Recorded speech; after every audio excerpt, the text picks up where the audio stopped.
As we all know, cholera has always been with us. So it's not the first outbreak we experience. History will show us that as far back as 15th century, cholera epidemic has been characterized. And in the last in the last 2 centuries, for instance, we've had pandemics. And the current wave of the outbreak that we're experiencing in the country could be traced to 1961, that later came into Africa in 1971 and it's been here with us.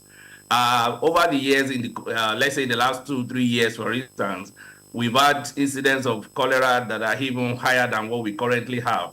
And so it's important to underscore the fact that we've been able to put measures in place to stem the tide what we currently have.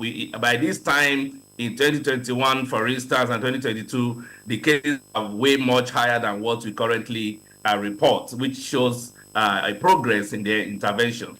But as it is at the moment, having seen the level of, let me say, the spread of this outbreak across different states in the country, it might interest us to know that before this period, we already have a prediction to know that these outbreaks have this seasonal pattern and this come up again.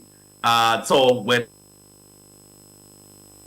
it's easy to relate with it because that is when the outcome of our practices, let me put it that way, the open defecation practices comes out, because the rainfall will come with sometimes heavy floods that are also being predicted by NIMET, and it washes the surfaces, they wash the septic pathways, washes the gutters, and the surfaces where open defecation has occurred, and this brings cholera bacteria, that is Vibrio cholerae, into the water streams. So when there is contamination of the water sources by this cholera, by this organism, then it leads us into what we currently have. But for us as a country, having known that this is going to come up, at the end of every outbreak like last year, we've been able to do our after-action review, which helps us to know what are the challenges, the gaps, and the best practices. And with that, one of the actions, or some of the actions we positioned, was to have supplies for cholera consumables for managing cases in all the states, especially the hotspot states in Nigeria.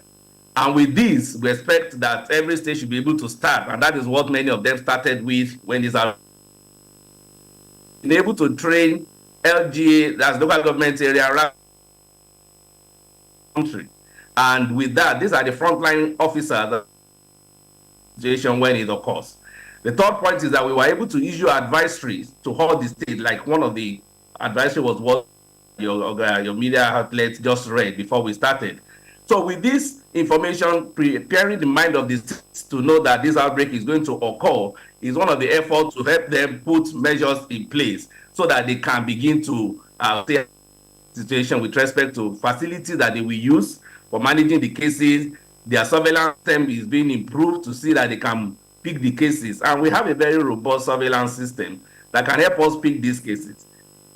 But if we are, okay, thank you very much. Let me pause there. I think you want to say something.